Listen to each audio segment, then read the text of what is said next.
पंजाबी कल्याण महासभा उत्तराखंड के प्रदेश अध्यक्ष संजय अरोड़ा और पूर्व जिला उपाध्यक्ष भारतीय जनता पार्टी हमारे साथ हैं। आज हम उनसे जानेंगे कि आज उन्होंने रुड़की पंजाबी कल्याण महासभा यूथ विंग की जो अध्यक्ष की घोषणा करी है उसके बारे में। आइए जानते हैं। संजय अरोड़ा जी, आपका बहुत बहुत स्वागत है दैनिक रुड़की में। क्या कहना चाहेंगे आप शहर के लोगों से हमारे चैनल के माध्यम से? आज हमने पंजाबी कल्याण महासभा का विस्तार करते हुए हमने युवा विंग के अध्यक्ष की घोषणा की है। हमने यमन सचदेवा जी को इसमें नगर का अध्यक्ष बनाया है युवा मोर्चा का, और उनकी कार्यकारिणी की जो घोषणा है वो हम अगले हफ्ते उनकी कार्यकारिणी की घोषणा करेंगे। और हमने उनसे ये वादा भी लिया है कि अगर आप अध्यक्ष बनते हैं तो आप समाज के लिए हर समय उनके लिए खड़े रहेंगे, उनके दुख दर्द में खड़े रहेंगे, उनके लिए जो भी कार्य होगा उसमें आप हर समय उनके साथ तैयार रहेंगे। और पंजाबी कल्याण महासभा द्वारा पिछले 25 वर्षों से रुड़की में सन 96 से यहाँ उसके द्वारा भिन्न भिन्न कार्यक्रम किए जा रहे हैं। बच्चों के सम्मान समारोह, लोहड़ी का कार्यक्रम, या किसी के दुख तकलीफ है उसके साथ खड़े रहना। और अभी पंजाबी कल्याण महासभा द्वारा वैक्सीनेशन का भी कार्यक्रम पूरी रुड़की में चला जा रहा है, जिसकी प्रशंसा शहर के सभी लोग भी कर रहे हैं और प्रशासन भी कर रहा है। वास्तव में पंजाबी कल्याण महासभा ने ये एक सोची है कि भाई इस कोरोना काल में हम सबके साथ खड़े रहें, क्योंकि वैक्सीनेशन ही कोरोना से लड़ने का एक माध्यम है।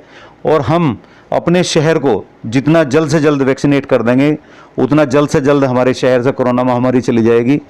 इसलिए मैं पंजाबी कल्याण महासभा के सभी पदाधिकारियों का जो भी लोग हमारे साथ जुड़े हुए हैं या जो भी लोग कैंप में आके हमें वहाँ अपना सहयोग दे रहे हैं, मैं उन सभी का धन्यवाद करता हूं। और मैं यमन भाई से भी आज ये आग्रह करूंगा कि कल सुबह भी हमारा 10 बजे वैक्सीनेशन का कार्यक्रम नेहरू नगर के बराबर में गांधीनगर है, सीताराम वाटिका के पास।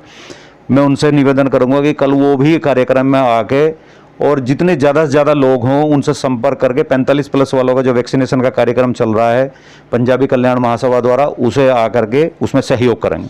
संजय जी, जिस तरह से बात की जाए कि यदि आपने उत्तरांचल पंजाबी महासभा भी एक संगठन रुड़की में चल ही रहा है पहले, और आपका पंजाबी कल्याण महासभा भी काफ़ी पुराना संगठन है पंजाबियों के लिए, समाज के लिए, तो उसको लेकर आप क्या कहना चाहेंगे कि अलग अलग पहले भी 2 फाड़ हो चुके हैं, बेड़ गुट और राजीव घई गुट, उनको लेकर आप क्या कहना चाहेंगे? देखिए, मेरा तो मानना हमेशा ये रहता है कि अगर समाज में जितने भी संगठन होंगे उतनी एक तो आपस में कंपटीशन रहेगा काम करने का, तो समाज के काम भी जल्दी होंगे। हो सकता है कुछ लोग मेरे पास काम करने के लिए ना आए तो दूसरे के पास चले जाएं, उनके पास काम करने वाला ना हो मेरे पास आ जाएं।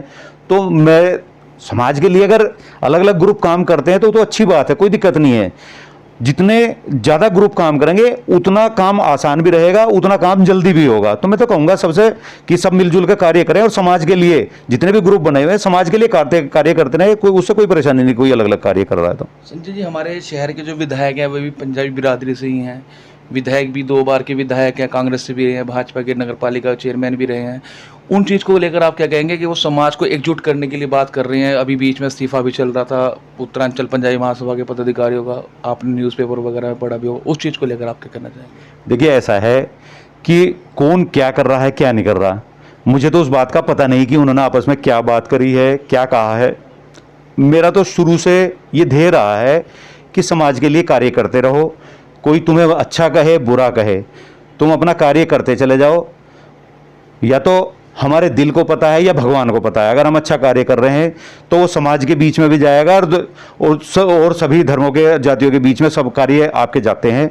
मैं तो जो भी समाज के लिए कार्य कर रहे हैं, चाहे वो किसी भी ग्रुप का हो, मैं तो उनसे भी आग्रह करूंगा कि आप समाज के लिए हर समय खड़े रहें, और समाज की कोई भी दुख तकलीफ है उसमें हर समय हर अपने व्यक्ति के साथ खड़े रहें। रुड़की शहर के यूथ आपके साथ जुड़ चुके हैं। आपने जैसा कि अभी बताया कि यमन जी को आपने जिम्मेदारी दी है यूथ विंग के लिए, उस चीज़ को लेकर आप कहेंगे कितने युवा आपके साथ अभी और एकत्र होने जा रहे हैं? हम लगभग 40 से 50 लोगों की टीम इन्हें देंगे। कुछ लोग जो इनके सहयोगी होंगे या जो इनके साथ होंगे उनकी टीम को, और 40 से 50 लोग हम युवा में इनके साथ देंगे, जिसमें अलग अलग हम उन्हें जिम्मेदारियां देंगे। और उन्हें अलग अलग मोहल्लों के इंचार्ज भी बनाएंगे। वार्ड वाइज हम उन्हें गठन कर देंगे और हर एक को 5-5 लोगों को हम अलग अलग वार्ड की जिम्मेदारी देंगे और हम ये देखेंगे कि हमारे समाज के रुड़की में कितने लोग रहते हैं, उनसे भी हमें पता लग जाएगा। हम बाकायदा एक रजिस्टर बना के उनका ये भी देखेंगे कि यहाँ कितने लोग हैं, किसके साथ क्या दुख तकलीफ है, कौन कौन कहाँ कहाँ रहता है। सबको अलग अलग जिम्मेदारियाँ देकर हम एक अच्छी बड़ी टीम का, क्योंकि जितने ज़्यादा लोग होंगे उतना ज़्यादा वर्क समाज के लिए हो सकता है, तो हम ज़्यादा से ज़्यादा टीम का गठन इनकी करवाएंगे। जिस तरह से बात की जाए कि पंजाबी समाज तो कहा जाता है कि सभी समाज के लिए आगे का आके काम करता है, उस चीज़ को लेकर आप क्या कहेंगे? सिर्फ पंजाबियों के लिए रहेगा ये समाज या और भी लोगों के लिए काम करेगा, और भी अन्य बिरादरी के लिए? देखिए, आपने देखा ही है कि पंजाबी कल्याण महासभा कोई किसी में भेदभाव करती नहीं है, लेकिन ये होता है कि भाई जैसे समाज के साथ भी आदमी खड़ा रहे और दूसरे समाज के साथ भी।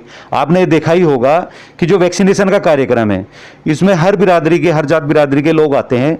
उसमें ये तो है नहीं कि भाई पंजाबी ही सारे आ रहे हैं, उसमें तो सभी बिरादरी के लोग आ रहे हैं। तो पंजाबी कल्याण महासभा या पंजाबी समाज जो भी है वो कभी भी किसी में भेदभाव नहीं करता और समाज के लिए हमेशा तत्पर रहता है, समाज के साथ खड़ा रहता है, किसी भी की भी सहायता करने के लिए तैयार रहता है। और हम तो हमेशा सबके साथ खड़े रहे और आगे भी हमने जो भी हमारा कार्य होगा वो सबके लिए ही कार्य होगा। यानी कि नाम संगठन का आपका पंजाबी कल्याण महासभा है, पंजाबी को कल्याण किया जाएगा, उनके रहने की व्यवस्था की जाएगी, जिनके पास घर नहीं है, जिनके पास खाने के लिए नहीं है, उनकी व्यवस्था की जाएगी, अन्य लोगों के लिए भी इस तरह से? नहीं, घर की व्यवस्था तो देखो सरकार करती है।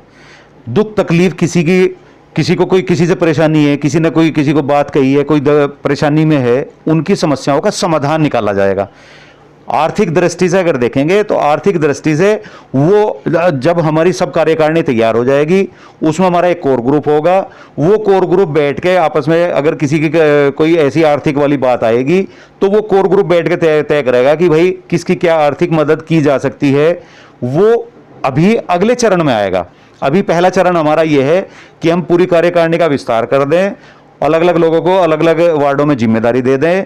फिर उसके बाद में कब तक हो जाएगी आपकी जो ये अगले 1 से 1.5 महीने में हम पूरी की पूरी कार्यकारिणी, युवा मोर्चा भी, महिला मोर्चा भी और जो मेन बॉडी है उसका भी, पूरी का जो नगर का विस्तार कर देंगे। और उसके बाद में फिर हमारी जो कोर ग्रुप है उसके बाद बैठना शुरू करेगी और फिर आपस में हम लोग डिसाइड करेंगे कि हमें क्या क्या करना है। विंग के नवनियुक्त अध्यक्ष यमन सचदेवा जी से आइए। समन जी, आपका बहुत बहुत स्वागत है। क्या कहना चाहेंगे जिस तरह से आपको जिम्मेदारी दी गई है? सर, मैं पहले पंजाबी कल्याण महासभा का बहुत बहुत धन्यवाद करना चाहता हूं, जिन्होंने मुझे इस योग्य समझा। जो उन्होंने मुझे पद दिया है मैं उसका मान रखूंगा और सदैव पर जो है, अगर समाज को मेरी ज़रूरत पड़ेगी तो मैं समाज के साथ खड़ा रहूँगा। प्रिय दर्शकों, आपने देखा कि पंजाबी कल्याण महासभा उत्तराखंड के जो पदाधिकारी थे हमारे साथ थे। उन्होंने बताया कि आने वाले समय में वह नए कार्यकारिणी का विस्तार भी करेंगे और समाज के लिए वह कार्य भी करेंगे। धन्यवाद।